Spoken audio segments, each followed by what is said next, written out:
कि भादों के महीने में, इस महीने में जितने बालकों ने जन्म लिया है, ऐसा कौन व्यक्ति है जो मार करके आ सकता है? तो किसी ने हाथ नहीं उठाया, एक ने हाथ उठाया। कौन है वो? पूतना। कंसेन पहिता घोरा पूतना बाल घातिनी। कंस के राज्य में काम करते, इसने हाथ उठाया। अब इसको मारने के लिए निर्देश दे रहे और इधर ये कर देने के लिए जा रहे हैं। अब यहां पर ध्यान दीजिए आप लोग, प्यारे बंधुओं। ये जा रहे थे तो रास्ते में जो है वसुदेव जी से भेंट हुई। जैसे ही वसुदेव जी से भेंट हुई, वसुदेव जी ने नंद बाबा को देखा, तुरंत जो है हृदय से लगा लिया।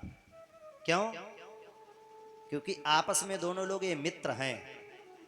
हृदय से जैसे ही लगाया है तो एक दूसरे का सुख दुख बांट रहे हैं। बहुत सूखा सूखा चल रहा है, पता नहीं ऐसा लग... श्री राधे, जय सिया राम, जय जय सिया राम।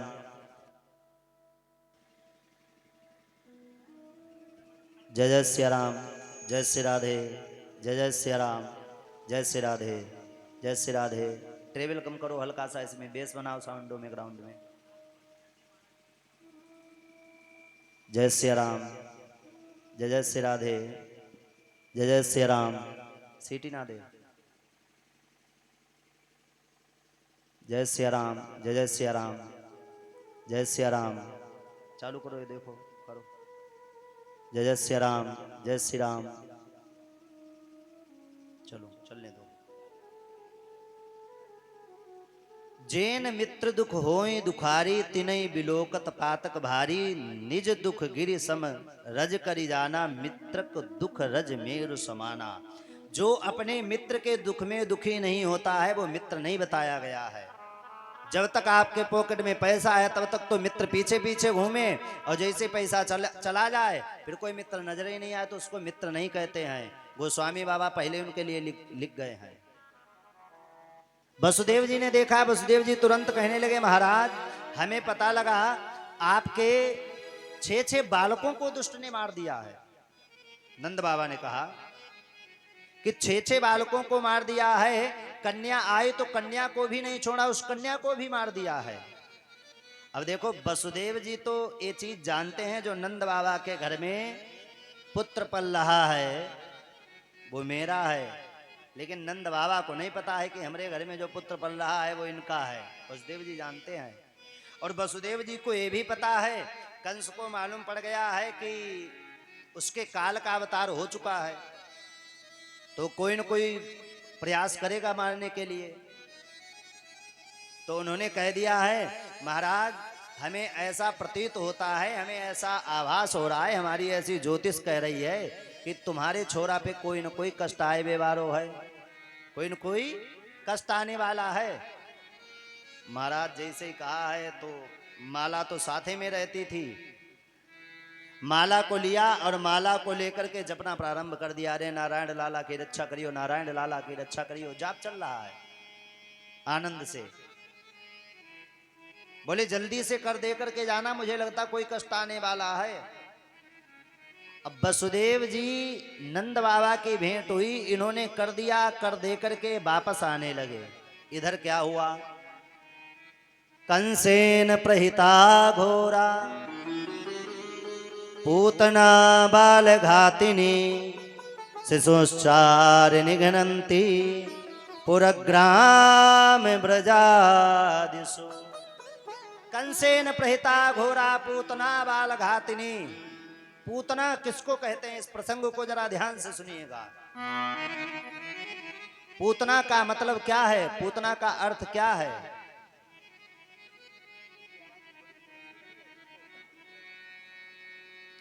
पूतना का मतलब क्या है?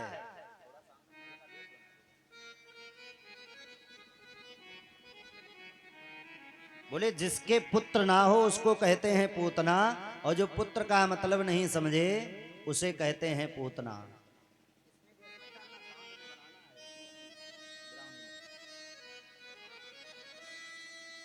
उसको कहते हैं पूतना। अब यहां पर समझिए, बाल घातनी पहले यहाँ पर कह दिया गया, कौन है? पूतना है, पूतना बाल घातनी है। जय सिया राम। शिशुश्चार निघ्नन्ति पुरग्राम ब्रजादिषु। पूतना ने कहा महाराज मैं मार करके आऊंगी। तो कंस ने पूछ दिया तू कैसे मार करके आएगी? बोले सुनो महाराज, घूंघट में बड़े बड़े काम बन जाते हैं। कैसे? मैं घूंघट लगा करके जाऊंगी और जाकर के स्तन पर जहर लगा करके जितने भी भादों के महीने में बच्चों ने जन्म लिया है, ब्रज 84 कोष मंडल में सबको जहर पिला करके मार दूंगी, किसी को जीवित नहीं छोड़ूंगी। कंस ने कहा बात तो बड़ी अच्छी कही है। पूतना जो पुत्र का मतलब नहीं समझे, जिसके पुत्र ना हो या जो पुत्रों को मार देती हो उसको कहते हैं पूतना। बड़े बड़े नाखून, विकराल स्वरूप, कोई व्यक्ति देख ले, देख करके डर जाए।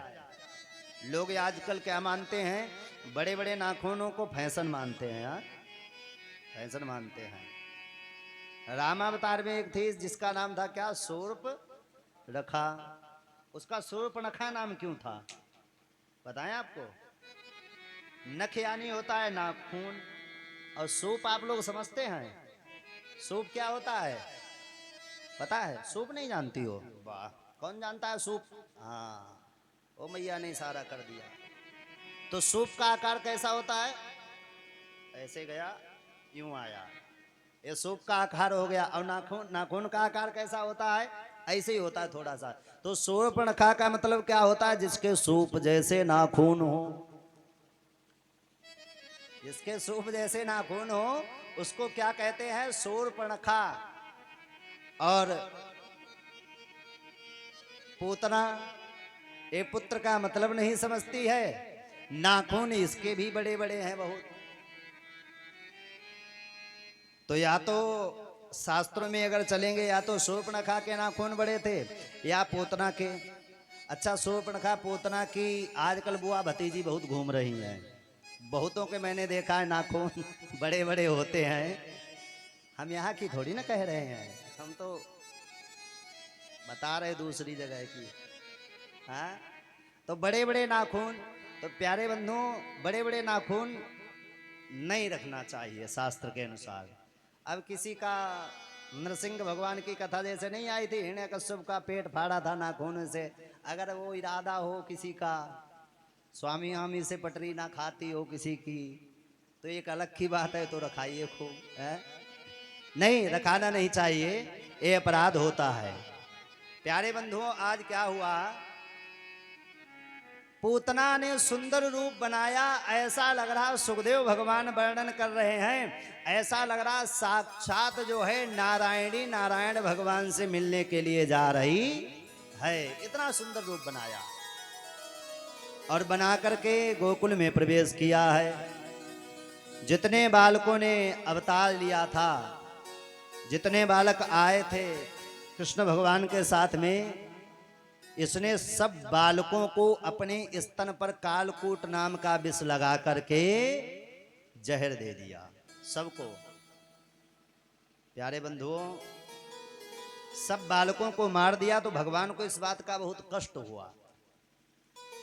मेरे गोविंद भगवान सोचते हैं कि आज भादों के महीने में मैं ना आया होता तो आज जो बेचारे ये निरपराध बालक मारे जा रहे हैं, ये मारे नहीं जाते, मेरे कारण ही मारे जा रहे हैं। फिर इसने देखा एक और बड़ा अबीर गुलाल उड़ रहा है, खूब नृत्य चल रहा है, ढोलक बज रही है। तो इसके मन में आया, मुझे लगता हमारे स्वामी का काल याई घर में छुपा है।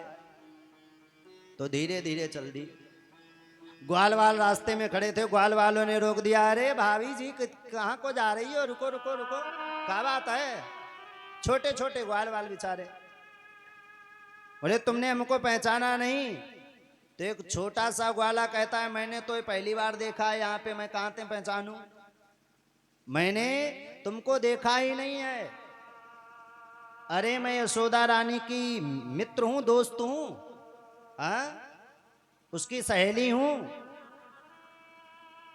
जब इतनी बात कही है तो ग्वाल वाल सोचने लगे कि इसको मैंने देखा तो है नहीं और ये सहेली बनकर कहां से आ गई है। तो पूतना बोली है, अगर मुझे तुम नहीं जाने दोगे, मेरा रास्ता रोकोगे, तो यशोदा रानी से कहकर तुम्हारी इतनी पिटाई लगवाऊंगी, इतनी पिटाई लगवाऊंगी, ध्यान रखना, कहूंगी मुझे आने नहीं दिया, मेरा रास्ता रोका है। तो छोटे से ग्वाल वाल अपनी बुद्धि लगाते हैं और कहते हैं याको भैया जाने दो,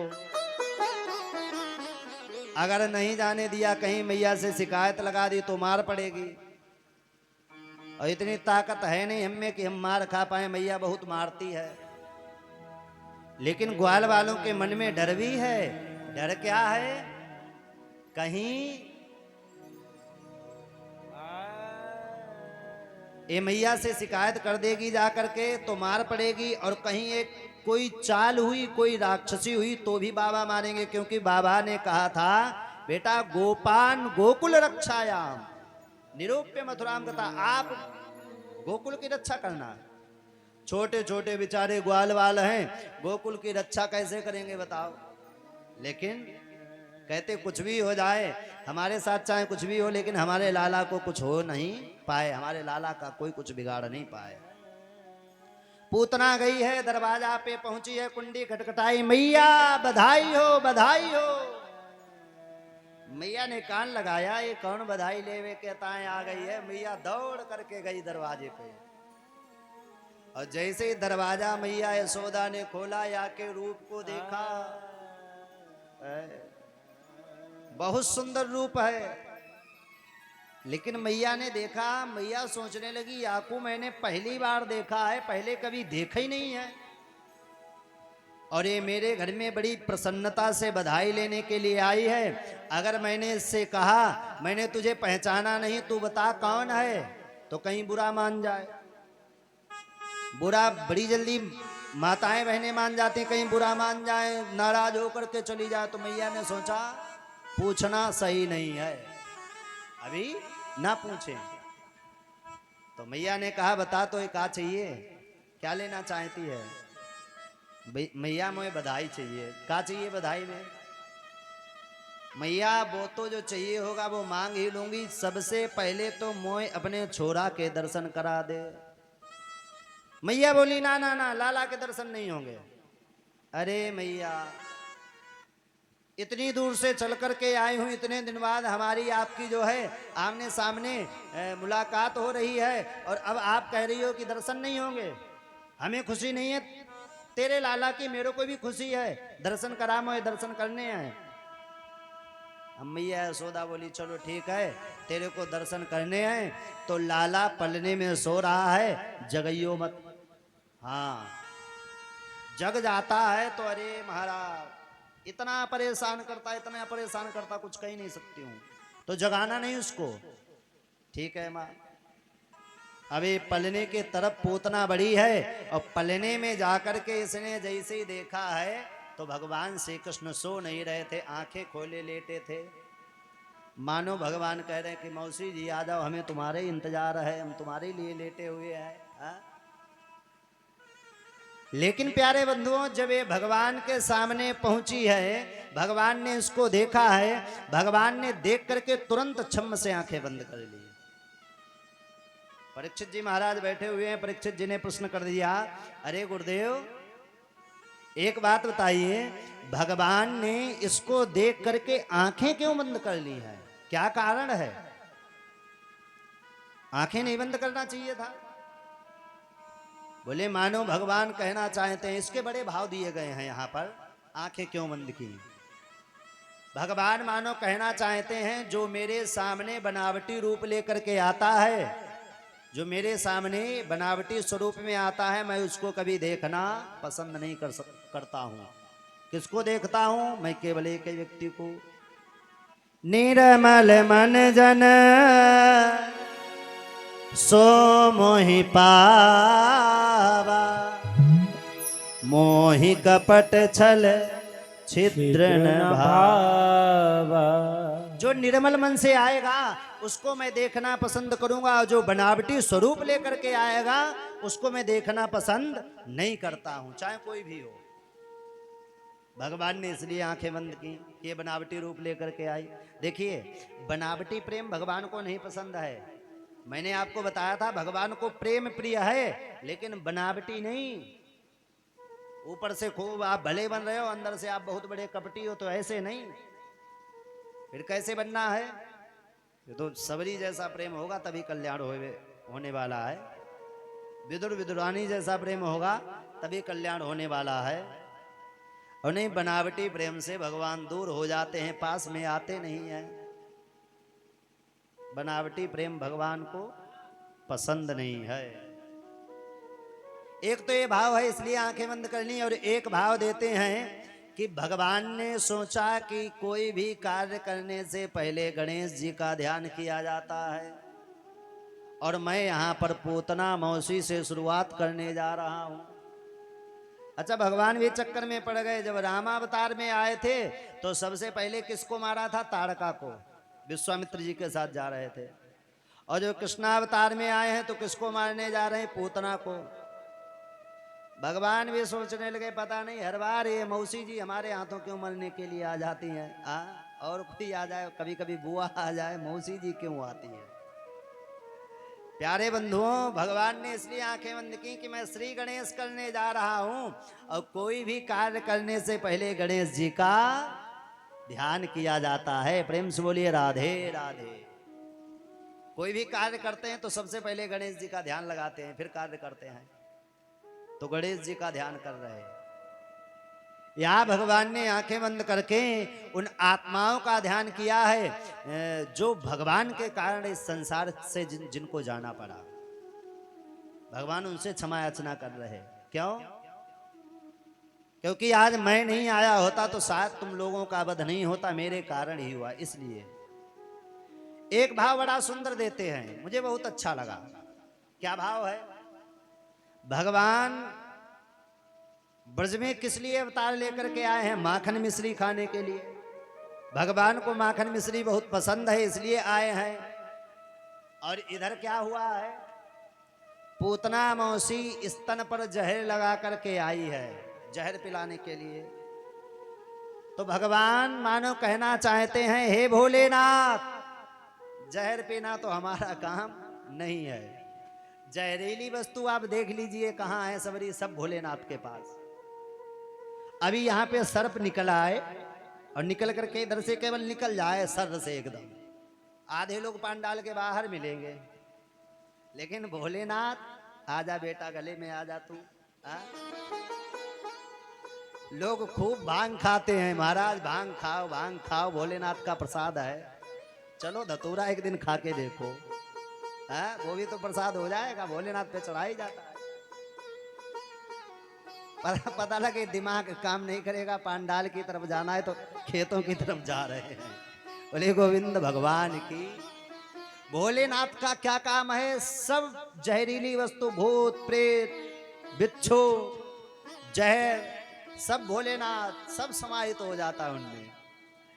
भोलेनाथ से कहने लगे, हे भोलेनाथ, माखन मिश्री खाए के ताए आया हूं, और मौसी जी जहर लगा के पिलाए के ताए आ गई। ऐसा करो, जहर जहर तुम पी जाओ और दुग्ध हम पान कर लेंगे बाद में। भोलेनाथ का ध्यान किया है। भोलेनाथ हमारे कितने दयालु हैं, कितने कृपालु हैं। भोलेनाथ सोचने लगे, छोटा लाला हमें याद कर रहा है तो हमें जाना चाहिए। कन्हैया ने याद किया है। एक बार बिच्छू रोते रोते प्रभु भोलेनाथ के पास पहुंचे कि भोलेनाथ बताइए, जहां चले जाओ लोग मार देते हैं, जला देते हैं, फेंक देते हैं, क्या किया जाए? भोलेनाथ ने कहा, कोई नहीं, जिसका कोई नहीं है मेरे पास आ जाओ। ऐसे भूत प्रेत पहुंचे, महाराज कहां जाएं? जिसके सर पे सवार हो जाओ वही तंत्र मंत्र करा देता है, भगा देता, कहीं बोतल में बंद करवा देता, कहीं कहीं बंद करवा देता है। तो भोलेनाथ ने कहा, तुम भी हमारे पास आ जाओ। मतलब जितने जहरीले पदार्थ हैं सबरे भोलेनाथ के पास हैं। अब समझ लो तो भोलेनाथ में कितनी सामर्थ्य है। फिर भी हमारे भोलेनाथ कैसे हैं? भोले और भाले, बड़े दयालु हैं। क्षण भर में कुछ मांगे, क्षण ही भर में उसको दे देते, जो जिसने मांग दिया दे दिया तुरंत।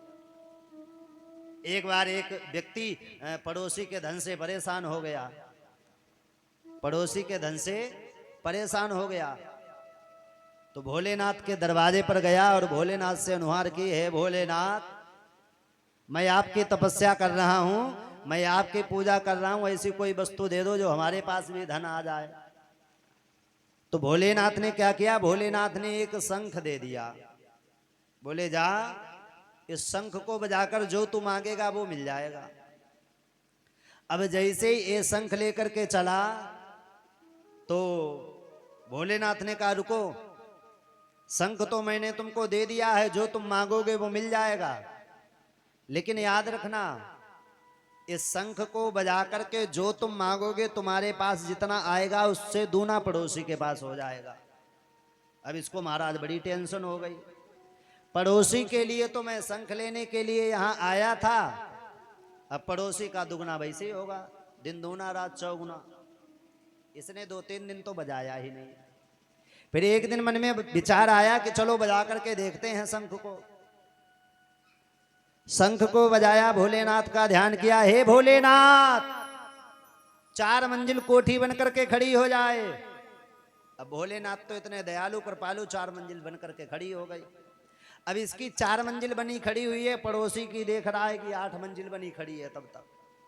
अरे महाराज पड़ोसी के धन से परेशान हो गया, पड़ोसी का कैसे बढ़ रहा है। एक दिन फिर एक डिमांड रख दी भोलेनाथ, एक बढ़िया गाड़ी मिल जाए। अब इसको गाड़ी तो मिल गई, इसको एक गाड़ी मिली, पड़ोसी को फ्री में 2 गाड़ी मिल रही है। इसने कहा बहुत गलत हो रहा हमारे साथ।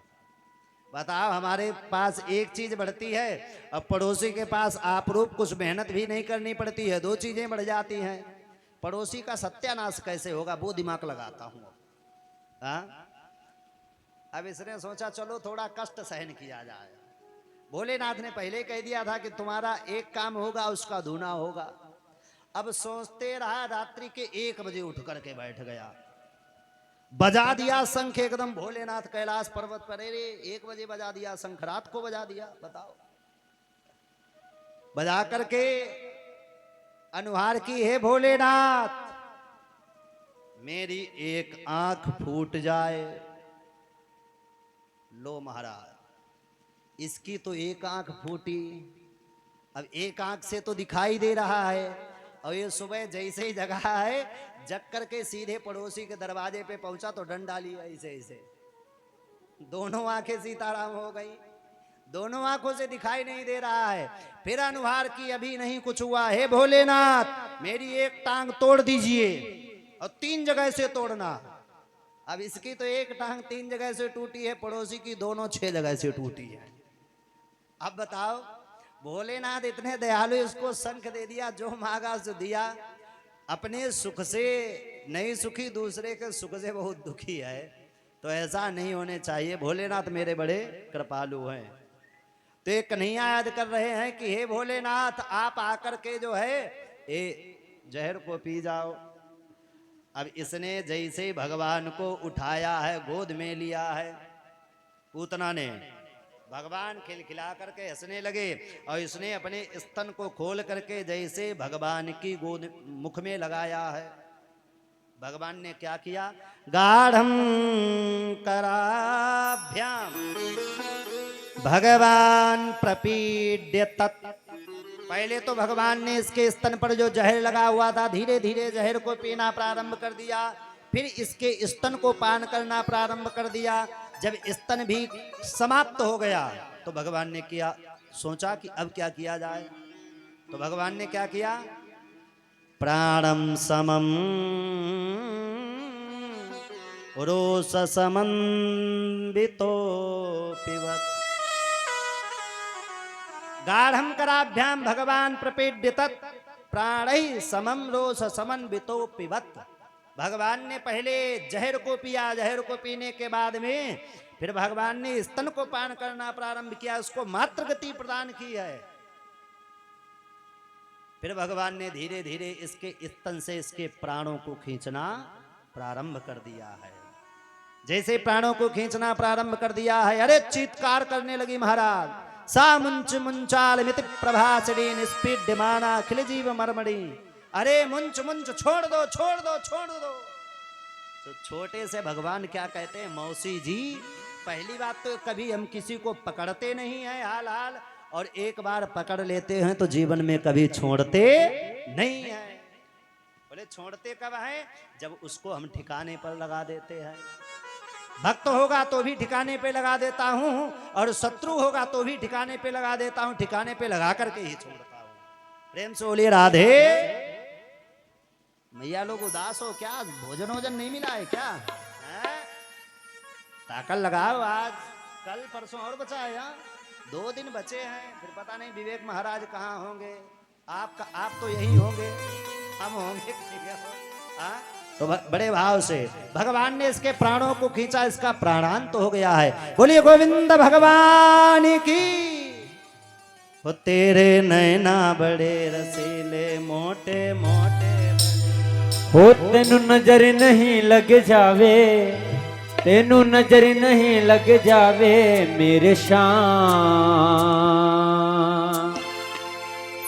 ओ मेरा सांबरा सलोना घनश्याम, मेरा सांबरा सलोना घनश्याम।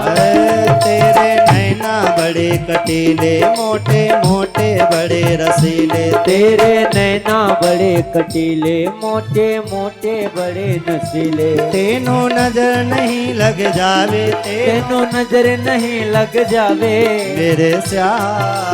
धा त्रिकड़ धा त्रिकड़ धा। उठाइए दोनों हाथ, सभी के हाथ ऊपर और भाव से। मेरा सांबरा सलोना घनश्याम, अरे हाय मेरा सांबरा सलोना घनश्याम, मेरा सांबरा सलोना घनश्याम।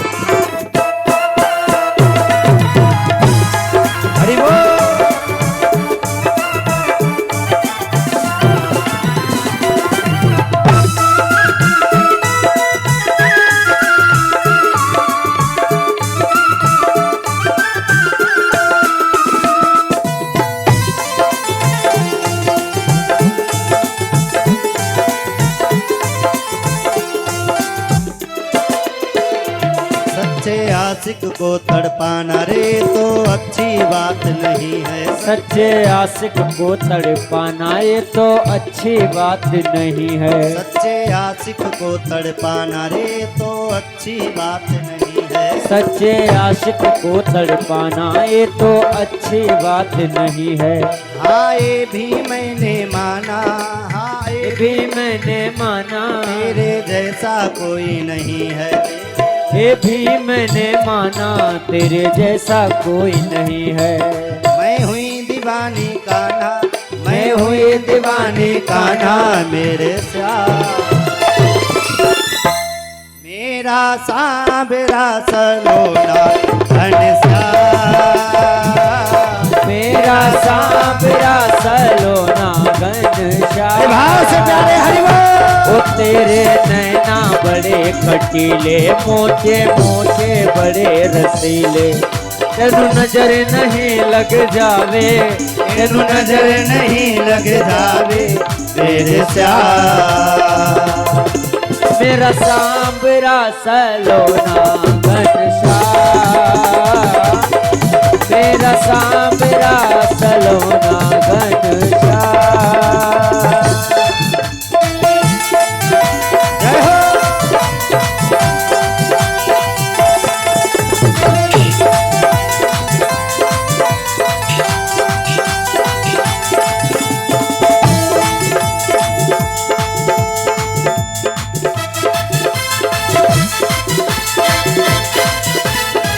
हरि बोल।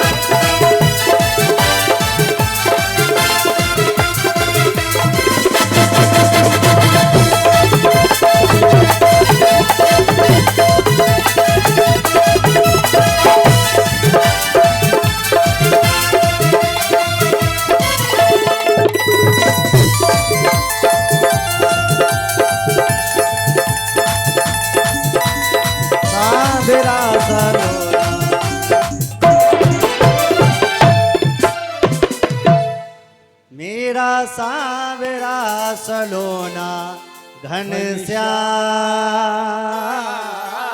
मेरा सांवरा सलोना घनश्याम। भगवान ने उसको पकड़ा और भगवान छोटे से कन्हैया क्या कह रहे हैं, मौसी जी एक बार जिसको हम पकड़ लेते दोबारा उसको छोड़ते नहीं है, चाहे वो कोई भी हो।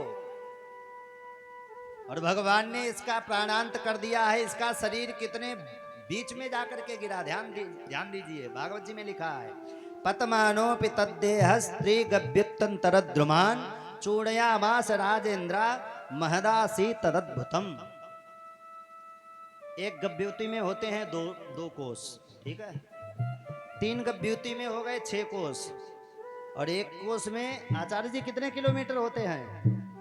3 किलोमीटर। हाँ सही है।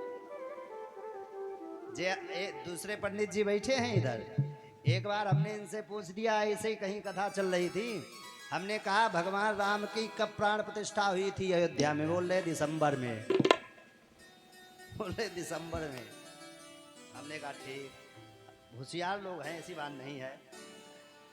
3 किलोमीटर और 6 कोस में 18। देखो गणित में हम थोड़ा कमजोर हैं, हाँ, तो हम जोड़ते रहते हैं, धीरे धीरे प्रयास करते। तो 3 गभ्युति में हो गए 6 कोस, 6 कोस में कितने हो गए? 18 किलोमीटर। तो पूतना का शरीर कितने किलोमीटर में गिरा? कितने में गिरा बताओ? 18 किलोमीटर में। 18 किलोमीटर में बताओ, 18 किलोमीटर यहाँ से कहाँ तक है? कुराबली तो 10 ही 11 है।